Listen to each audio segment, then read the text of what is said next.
बिस्मिल्लाहिर्रहमानिर्रहीम। नाज़रीन, आज की एपिसोड का उन्वान है हलती हुई खोपड़ी। मारिया घूमती हुई बाजार से बाहर निकल आई। कुछ फासले पर एक मंदिर के टूटे फूटे खंडर थे। बाहर की दीवारें गिर चुकी थीं। मारिया उसे पुराने मंदिर की तरफ आ गई। जगह जगह जंगली घास उगी हुई थी। पत्थरों में छिपकलियां रेंग रही थीं। मंदिर वीरान पड़ा था। मारिया मंदिर में घूमने लगी। चलते चलते मारिया एक टूटे फूटे कमरे में पहुंची, जिसमें फर्श पर पत्थरों के ढेर पड़े थे। इत्तेफाक से मारिया का पांव एक पत्थर से टकरा गया। पत्थर लड़खड़ाता हुआ नीचे चला गया। वहां सुराख हो गया था। मारिया ने साथ वाले पत्थर हटाए तो एक सुरंग सी इसके सामने थी। मारिया ने सोचा, ये कोई खुफिया घर है। वो बेधड़क घर में दाखिल हो गई।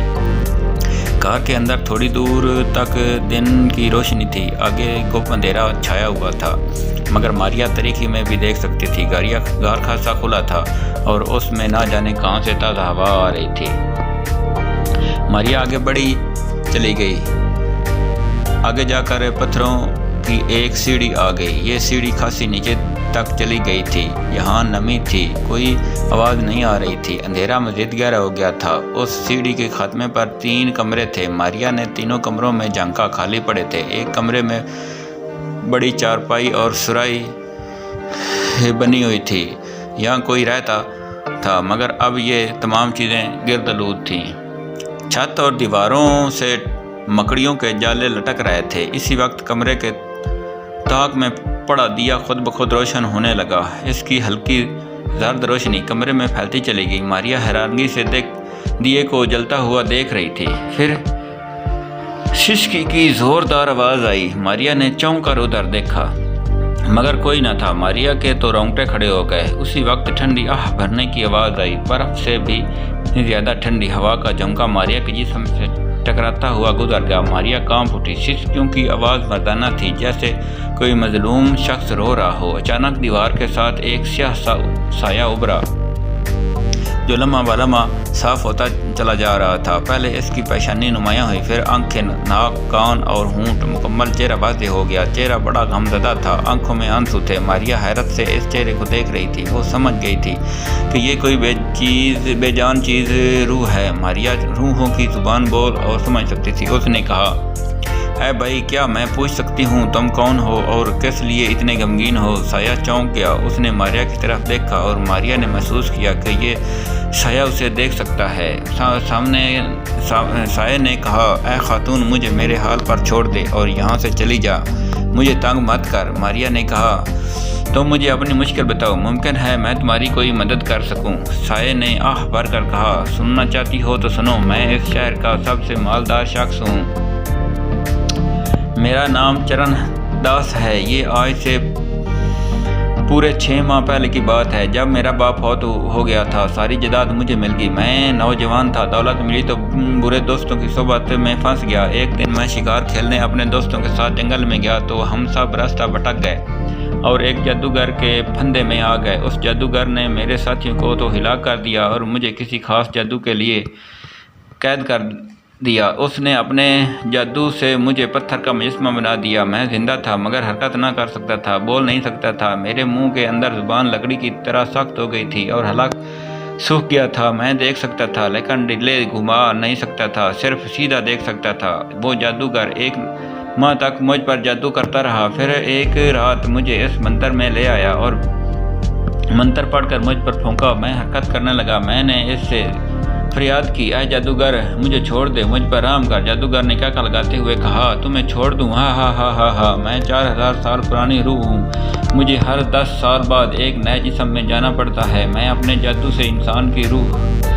उसके जिस्म पर कब्जा कर लेता हूँ। तुम एक खूबसूरत नौजवान हो। मैंने तुम्हें इसीलिए जिंदा रखा था। आज मैं तुम्हारे जिस्म से तुम्हारी रूह निकाल कर जिस्म पर कब्जा कर लूँगा और 1 साल तक खास मंत्र पढ़ूँगा, जिससे हमेशा के लिए तुम्हारा जिस्म मेरा हो जाएगा और मैं हमेशा के लिए ज़िंदा हो जाऊँगा। मैं तुम्हारी रूह को इस कमरे में कैद कर जाऊंगा। साये ने मारिया से कहा, इस जादूगर ने ऐसा ही किया, मेरे जिस्म पर कब्जा कर लिया। अब मैं यहाँ कैद हूँ और वो जंगल में मंत्र पढ़ रहा है, हमेशा जिंदा रहने का मंत्र। मारिया ने गुस्से से कहा, इस कमीने जादूगर को सजा मिलनी चाहिए। अगर मैं जादूगर को हिला कर दूँ तो क्या तुम्हें तुम्हारा जिस्म मिल जाएगा? साये के चेहरे पर खुशी के आसार उभरे। उसने कहा, फिर जादू टूट जाएगा, मेरा जिस्म मुझे मिल सकेगा, मगर रूह आज़ाद हो जाएगी। मुझे इस कमरे से निजात मिल जाएगी और मैं आसमानों में चला जाऊंगा। मारिया ने कहा, फिक्र मत करो, मैं इस बदबख्त जादूगर को मार दूंगी। तुम बताओ इसका नाम क्या है, वो जंगल में कहाँ रहता है? साये ने कहा, इसका नाम खबीस जादूगर है, वो जंगल के शुमाली हिस्से में एक वीरान हवेली में रहता है। मारिया ने साये से इजाज़त ली और घर से बाहर निकल आई। शाम हो रही थी। मारिया बाजार में आ गई। बाजार में एक दुकान के आगे सफ़ेद रंग का शानदार घोड़ा खड़ा था। वो बार अपने चमकीले सुम जमीन पर मार रहा था। मारिया उचक कर घोड़े पर सवार हो गई। घोड़ा जोर से हिनहिनाया। घोड़े की हिनहिनाहट सुनकर घोड़े का मालिक भागा आया, मगर घोड़ा तो मारिया के बैठते ही गायब हो चुका था। वो किसी को नजर नहीं आ रहा था। मारिया ने घोड़े को एड़ी लगाई और दौड़ाती हुई बाहर से निकल गई। घोड़े का मालिक आंखों की तरह मुंह फाड़े इधर उधर देख रहा था। इस ज़माने में सड़कें और बिजली के खंभे तो होते नहीं थे और न ही कारों और मोटरों साइकिलों और बसों का शोर होता था। टेलीविज़न और रेडियो के बारे में तो कोई सोच भी नहीं सकता था। यही वजह थी कि शाम होते ही हर तरफ गहरी खामोशी छा जाती थी। वो लोग जो घरों में दबक जाते थे, इस हिनहिनाने और सन्नाटे में मारिया घोड़ा और दौड़ाती जंगल की तरफ जा रही थी। घोड़ा बड़ी आला नस्ल का था और बिजली की सी रफ्तार से दौड़ता जा रहा था। रात गहरी होने से पहले मारिया जंगल में पहुंच चुकी थी। जंगल बड़ा घना और डरावना था। दरख्तों की शाखें लंबी और एक दूसरे में फंसी हुई थीं। ज़मीन पर लंबी जंगली घास और खारदार झाड़ियाँ थीं। चारों तरफ तारीकी का राज था। तेज़ हवा जब दरख्तों के पत्ते आपस में टकराते और झाड़ियाँ लहराती तो यूँ लगता था जैसे सैकड़ों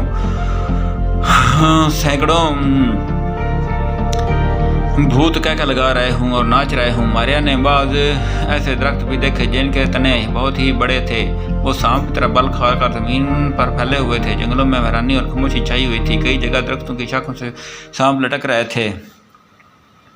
मारिया को घोड़ा आगे बढ़ाने में बड़ी मुश्किल पेश आ रही थी, क्योंकि कच्चे रास्ते पर दरख्तों की शाखें झुकी हुई थीं। हर तरफ हू का आलम था। मारिया खबीस जादूगर की हवेली के करीब पहुंच गई थी। घोड़े को दरख्त से बांधकर मारिया हवेली की तरफ बढ़ी। हवेली का दरवाज़ा बंद था, मगर मारिया के लिए हवेली में दाखिल होना क्या मानी रखता था। वो दीवार में से एक शुआ की तरह गुजर कर हवेली में दाखिल हो गई। खबीस जादूगर इस वक्त अपने खास कमरे में बैठा मंत्र पढ़ रहा था। एक बहुत बड़े प्याले में आग का अलाव रोशन था। उस शोले नाच रहे थे। खबीस जादूगर नौजवान चरणदास के जिस्म में था। इसके इर्द गिर्द सांप की खंचलियाँ, लंगूर के दांत, उल्लू के मुर्दा आंखें, चमगादड़ के सर और एक ही इंसानी खोपड़ी पड़ी थी। खबीस जादूगर ने चेहरे पर काली मिट्टी से एक लकीर खींच रखी थी, जो इसके माथे और चेहरे को दो हिस्सों में तकसीम करती गर्दन तक आती थी। छोटे घुंघरियाले बाल सुर्ख रंग से रंगे हुए थे और पिघली हुई चर्बी से सर के साथ ही चिमटे हुए थे। वो बार बार अपने पास सफूफ आग में डालता, जैसे सफ़ेद धुआं और बदबूदार कमरे में फैल जाती थी। मारिया जो ही हवेली की इमारत में दाखिल हुई, खबीस जादूगर के पास पड़ी इंसानी खोपड़ी फिजा में उठ गई और आग के प्याले के ऊपर ठहर गई। खबीस जादूगर ने मंत्र पढ़ना बंद कर दिया और खोपड़ी की तरफ देखा। खोपड़ी का रंग बिल्कुल सफ़ेद था। हड्डियाँ फास्फोरस की तरह रोशन दिखाई देती थीं। खोपड़ी की आंखों की जगह दो गड्ढे थे, जिनसे चिंगारियाँ फूट रही थीं। खोपड़ी ने एक भयानक कहका लगाया। आग के प्याले के ऊपर एक चक्कर काटा और हवा में टेक गई। खोपड़ी के मुर्दा होंठों की हड्डियां हिली। ऐ खबीस जादूगर, हवेली में खौफनाक खतरा आ गया है।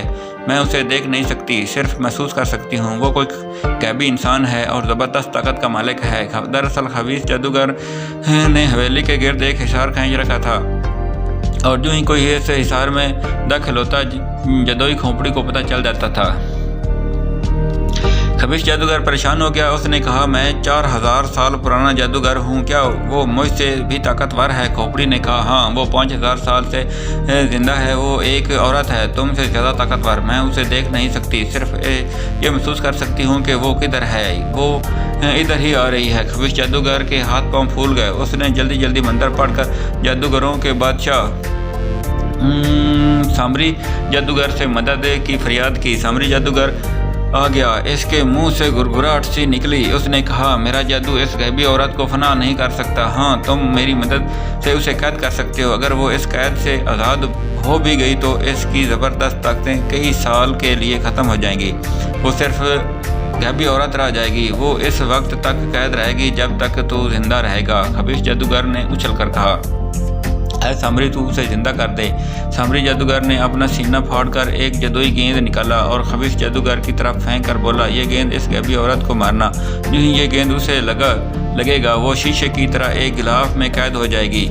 मगर याद रख, अगर तेरा निशाना खता गया तो ये गेंद पलट कर तुझे लगेगा और तू जिंदा बच ना सकेगा।